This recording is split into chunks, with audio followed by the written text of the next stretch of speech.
Hello, my name is Miller, and this video is for my assignment for the lecture CSC 380, Foundations of Artificial Intelligence. So for this assignment, I create a program that generates novel names based on a Markov model. So let's see the program running. I must choose what kind of name I want to generate. So let's choose boy name and the minimum and maximum length of the name. So let's pick here. And here I choose which order I want to use in the model. So let's say 2 and generate 10 names. So as you can see, the names look strange. Some of the names do not even sound like a boy name. And that's because I choose a low value for the order of the model. If I increase the value of the order in the model, the name starts to look better. So let's increase the number of the order. Now 3, generate 10 names. So the names still look strange. Let's keep increasing the order value. Now 4. So now we have a little bit better names like Cedric or I don't know. Some names are still strange, but they start to look better and better. So let's increase one more time. So now, as you can see, the names are quite better, and we have names that are similar to real names, and some of them are actually real names, like William. We have Jonathan. That's a funny name.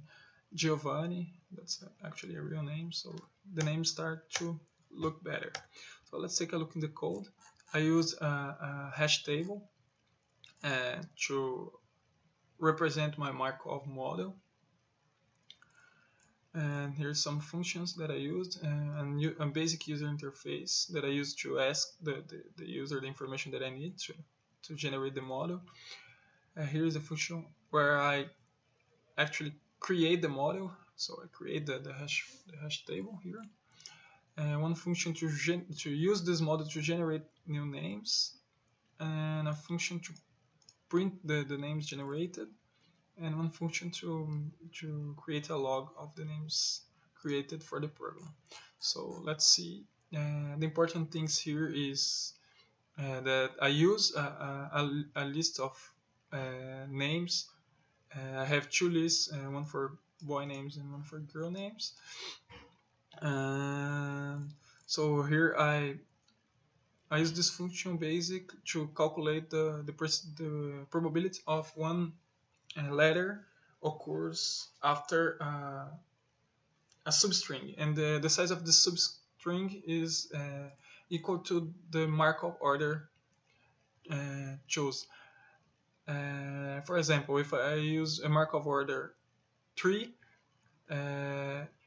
it means that I will look for 3 letters to decide which is the next letter for the name. Here in the name generation function, I put a limit of iterations for the program to generate a name, because if the program generate a name that are out of the range selected, or a name that already exists in the system, I must ignore this name and create another. So to avoid infinite loop, I set this iteration limit. So here basic, I create a substring and look to the all possible next letters, and all of these letters have a probability. here I create a random number to pick one of this letter based on their probabilities. And here, if it's a new name and the length is meet the length requirement, I insert in my list of new names, and here is the function that I print all the names. So I think basically that's it. So thank you for watching.